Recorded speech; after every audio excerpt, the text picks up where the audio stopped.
Jorge Sábato, um físico argentino, quis saber por que os países latino-americanos haviam perdido a sua posição, algumas de liderança, como a Argentina, Uruguai, a própria Cuba, que eram referências mundiais. Buenos Aires, segundo metrô do mundo. Uruguai, a Suíça latino-americana. Cuba, a pérola do Caribe. Por que esses países tinham ido para trás? Então, vamos falar sobre a gestão do desenvolvimento socioeconômico. Por que eu falo socioeconômico? Porque a economia existe para servir a sociedade, ponto. Não o contrário. A sociedade existe sem a economia não existe sem a sociedade, ponto. Então, a função da economia é melhorar a qualidade da vida da sociedade. Então, vamos ver o que o Sábato falou. Ele falou, olha, quem comanda o desenvolvimento socioeconômico é esse triângulo aqui, esse triunvirato, governo, universidade e indústria. E, nesse período pós-Segunda Grande Guerra, o governo era preponderante, ele decidia. Mas era uma economia mais tranquila. O governo era muito forte, como o Di Sério mostrou ontem, né?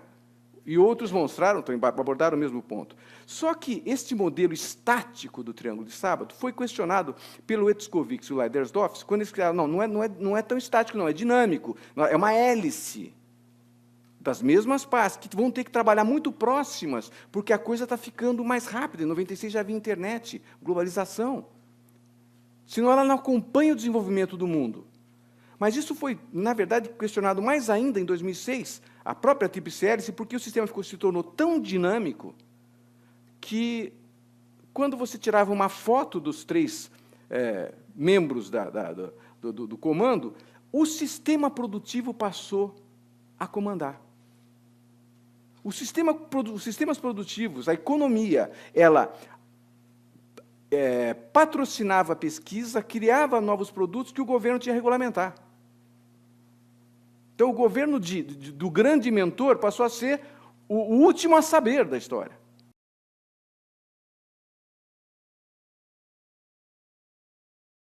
E esse modelo fez com que as pessoas, faz parte da minha tese de doutorado, inclusive, passassem a entender o que aconteceu com a evolução, construção dos sistemas produtivos nos países. E se descobriu que todos os países do mundo cresceram a sua economia de baixo para cima.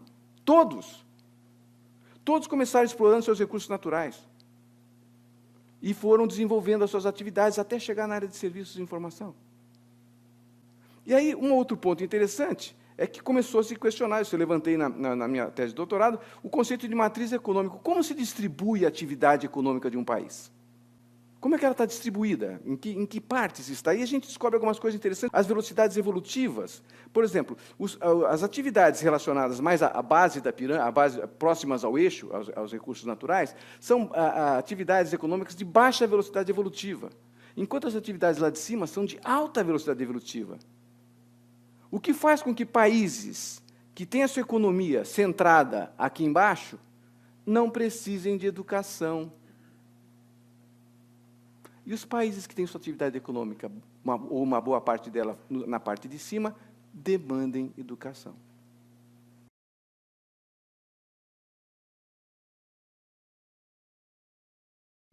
Para vocês verem como isso foi acontecendo, na verdade, eu tenho aqui uma série histórica de 150 anos, que mostra a participação no PIB, né, de agricultura e extrativismo, indústria e área de serviço, que são esses dois aqui. E vocês vejam que em 1860, a agricultura e a indústria representavam 80% do PIB mundial. Quando chegou em 1910, a indústria deu uma recuperada, vinha descendo. Por quê? Em 1910 surgiu o automóvel, um bem de grande valor agregado e com grande demanda. Então, houve uma explosão da indústria. Aí, voltou a descer novamente, até chegar em 1950, onde houve um crescimento grande na indústria novamente. Por quê? Precisava ser reconstruído os danos causados pela Segunda Grande Guerra. A Primeira Grande Guerra não causou tanto, mas a Segunda causou muitos. E aí, você pega e você vai vendo que continua descendo, certo? Até chegar aqui embaixo, né? Aqui, com a internet, né, se reduziu mais ainda a participação da indústria. Hoje, indústria e agricultura, extrativismo, produção de commodities, representa aproximadamente 15% do PIB mundial. A tendência é estabilizar em 12%. Eu sempre lembro o seguinte, essa parte de baixo é produto, essa parte de cima é serviços. Não existe serviço sem produto, basicamente. Então, o produto continua necessário, só que ele tem uma função econômica e não social. Vamos ver isso aqui, né? Então, a matriz econômica dos países teria que entender isso aqui.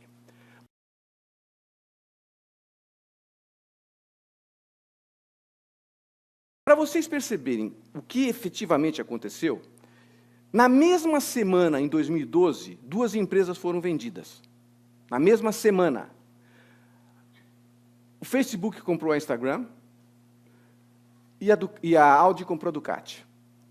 A Instagram foi fundada em 2010, com um seed capital de $500 mil, por 2 carinhas, um deles brasileiro, lá no Vale do Silício. E ela foi vendida em 2012. Né? A Ducati, uma empresa de 90 anos, com um patrimônio enorme, patentes, redes de concessionárias, cadeias de produção, um gigante. Eu sou engenheiro mecânico. A Ducati não fabrica moto. A Ducati fabrica obras-primas, certo? Né? E o que aconteceu na mesma semana? Né? Uma com 30 milhões de contas e outra produzindo 40 mil motos ano. As duas foram vendidas por $1 bilhão. Por quê? Porque é muito mais fácil fazer dinheiro aqui do que aqui. Porque a meta das empresas é fazer dinheiro.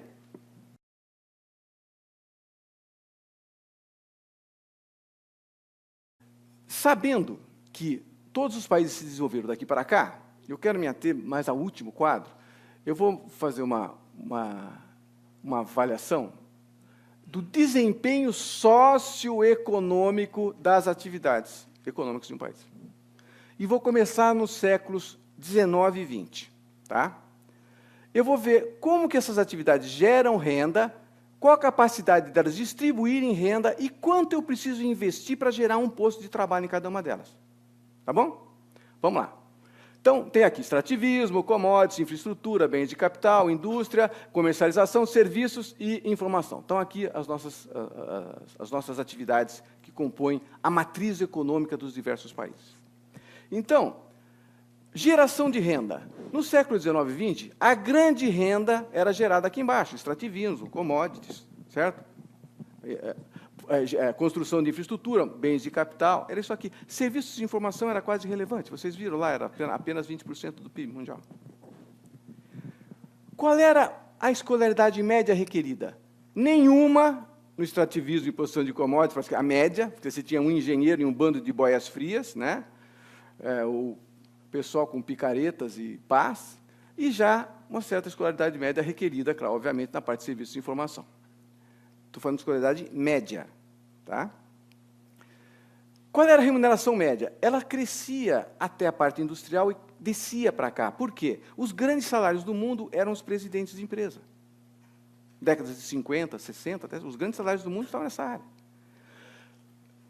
Geração de postos de trabalho. O grosso está aqui embaixo. Nos Estados Unidos, em 1860, 70% dos postos de trabalho estavam na agricultura. 70%. Tá?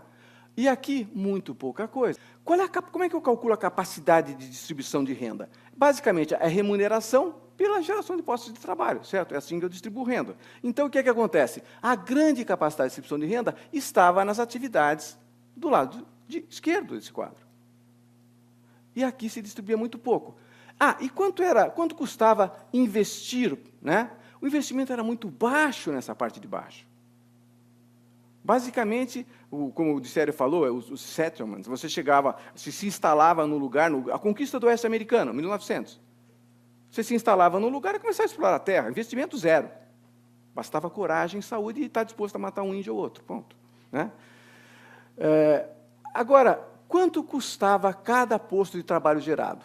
Basicamente, como eu faço essa conta? É o valor do investimento dividido pelo número de postos de trabalho gerados, certo? Então, aqui se gerava trabalho ganhando gastando muito pouco dinheiro, e aqui se gastava muito dinheiro. A infraestrutura era muito limitada para serviços de informação. Consequentemente, os governantes, olhavam para esse quadro e falavam assim, bom, como é que eu gero renda, distribuo renda dignamente para a sociedade, gastando pouco? Investindo aqui. Certo? Então, nos séculos XIX e XX, até meados do século XX, o que aconteceu?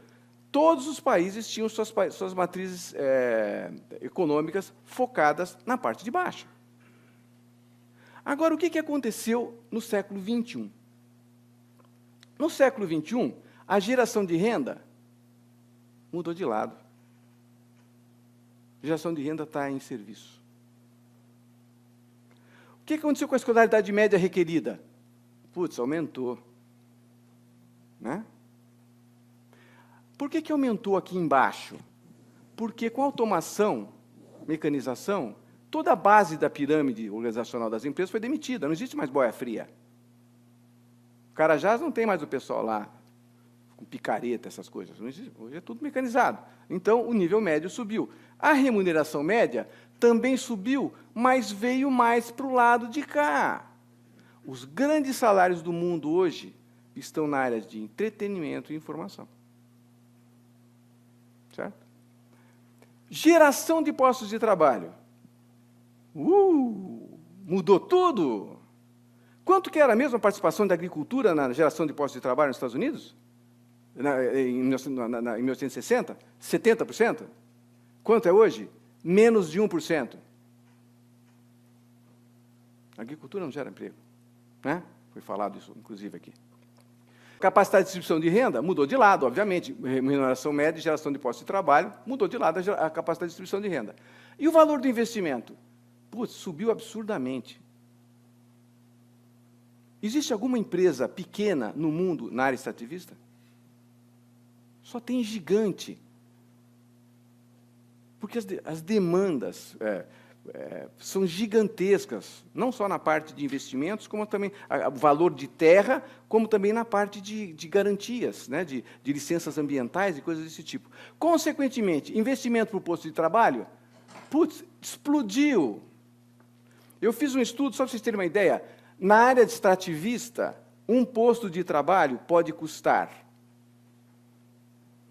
na área extrativista, de 5 a 20 milhões de reais.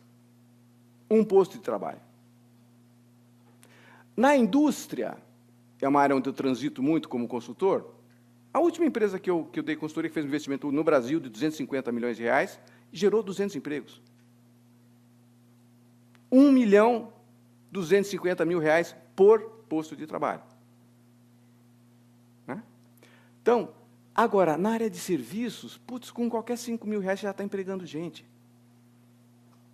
Todos nós conhecemos um cara que montou uma loja virtual, começou a fazer alguma coisa, com 5 mil reais já estava rodando. Bom, o que aconteceu? As matrizes econômicas mundiais estavam aqui. Mas, durante esse período, os governantes que estavam alertas e estavam realmente preocupados com a qualidade de vida da sua sociedade, foram paulatinamente mudando as suas matrizes para lá. Porque aqui, com muito menos dinheiro, eu gero e distribuo bem a renda pela sociedade, dignamente. Por que é que nós temos um desemprego tão alto no Brasil? Porque a nossa economia está centrada aqui, ó. Nós não temos dinheiro para gerar posto de trabalho. Nós não conseguimos gerar posto de trabalho. E eu vou pedir para entrar uma notícia urgente agora, por favor, lá em cima, se puder.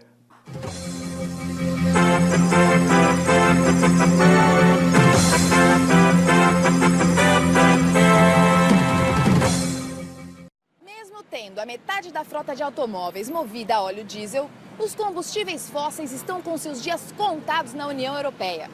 Alguns países liderados pela Alemanha vão proibir o seu uso a partir de 2030 e outros países integrantes da Comunidade Econômica Europeia devem fazer o mesmo. Já nos Estados Unidos, uma nova técnica de extração denominada shale gas fez com que o país deixasse de ser o maior importador de petróleo do mundo e passasse a ser exportador de petróleo. A exigência do uso de energias limpas reduzirá significativamente a demanda europeia e americana por petróleo e gás natural produzidos em outros países. Esta queda na demanda, somada ao aumento da oferta de petróleo e gás natural, levaram as grandes empresas petrolíferas a projetar o preço do barril de petróleo permanentemente abaixo de $20, o que inviabiliza econômica e financeiramente a extração em águas profundas, como a do pré-sal brasileiro.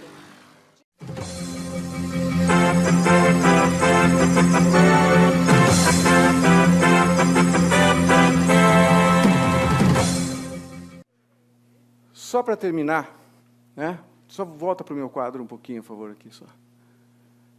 O projeto do pré-sal previa um investimento de R$1 trilhão. Aqui, ó. R$1 trilhão. Quantos empregos iria gerar? Teoricamente, 50 mil. Mentira. Se for 50 mil, que não é verdade, seria 20 milhões por posto de trabalho gerado. O que nós faríamos com R$1 trilhão em educação? Em saúde, em segurança? R$1 trilhão. Vocês perceberam? O que nós sofremos é fruto das nossas decisões. Nós deixamos que decisões dessa magnitude, R$1 trilhão, fosse direcionado para um lugar que não gera emprego. A economia existe para servir a sociedade, não o contrário. Essa transição não aconteceu de um momento para o outro. Ela foi acontecendo no correr dos anos. Nós só aproveitamos, só fomos indo, e agora chegamos no limite.